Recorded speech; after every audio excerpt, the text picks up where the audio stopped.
Hello, ഇപ്പോൾ സമയം 10 മണിയാക്കാനായി. ഇപ്പോൾ എന്താ പരിപാടി എന്നല്ലേ? ഇപ്പോൾ ഇൻസ്റ്റാഗ്രാമിൽ വൈറലായിക്കൊണ്ടിരിക്കുന്ന രാജ്ഭോഗ് ഐസ്ക്രീം, അങ്ങനെ തന്നെയാണോ പറയാം? പേരൊക്കെ നമുക്ക് എന്തിനാ, റസ്ക് വെച്ചിട്ടുള്ള ഐസ്ക്രീം, അതാണ് ഞാനിപ്പോൾ ഉണ്ടാക്കാൻ പോകുന്നത്. എല്ലാ ഇൻഗ്രീഡിയൻസ് ഒന്നും ഇല്ല കേട്ടോ. ഇപ്പോൾ ബദാമും പാലും പഞ്ചസാരയും ഇതൊക്കെ വെച്ചിട്ട് തന്നെ, റസ്കും വെച്ചിട്ടാണ് ഉണ്ടാക്കുന്നത്. സത്യത്തിൽ ഇതിനകത്ത് ഞാൻ ഉണ്ടാക്കിയ സമയത്ത് ഇത് തന്നെ നല്ല ടേസ്റ്റ് ഉണ്ടായിരുന്നു. ഇതിനകത്ത് കുറച്ച് വാനില എസൻസും കാഷ്യൂനട്ടും ഏലക്കട പൊടിയും അതൊക്കെ ആഡ് ചെയ്യുകയാണെങ്കിൽ കുറച്ചുകൂടി നമുക്ക് ആ ഐസ്ക്രീമിൻ്റെ ഒറിജിനാലിറ്റി വന്നതന്നെ. സത്യത്തിൽ ഇത് ഭയങ്കര സക്സസ് ആണ്. ആർക്ക് വേണമെങ്കിലും ഉണ്ടാക്കാം, ചെറിയ കുട്ടികൾക്ക് വേണമെങ്കിലും ഉണ്ടാക്കാം, പെട്ടെന്ന് ഉണ്ടാക്കാൻ പറ്റുന്നത്. അപ്പോൾ ഞാനിത് ഫ്രീസറിൽ വയ്ക്കുന്നതിന് മുമ്പ് ആ മിക്സിയുടെ ജാറിൽ ബാക്കി ഉണ്ടായിരുന്നത് ഞാൻ കുറച്ച് ടേസ്റ്റ് ചെയ്ത് നോക്കി. സത്യത്തിൽ ഇത് നല്ല രസമുണ്ടായിരുന്നു കേട്ടോ. ഇതന്നെ കഴിച്ചാലോ എന്ന് ഞാൻ ചിന്തിച്ചതാണ്.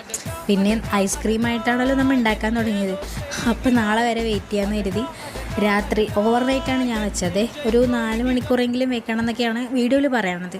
സോ നാളെ ഇത് രാവിലെയാണേ ഐസ്ക്രീം, ശരിക്കും ഐസ്ക്രീമിൻ്റെ അതേ കൺസിസ്റ്റൻസി, അതേ ടേസ്റ്റ്, അടിപൊളിയായിട്ടുണ്ട്. ആർക്ക് വേണേലും എല്ലാവരും വീട്ടിൽ ഇത് ട്രൈ ചെയ്ത് നോക്കണമെന്നേ ഞാൻ പറയുള്ളൂ കേട്ടോ. കാരണം അത്രയും സിമ്പിളാണ്.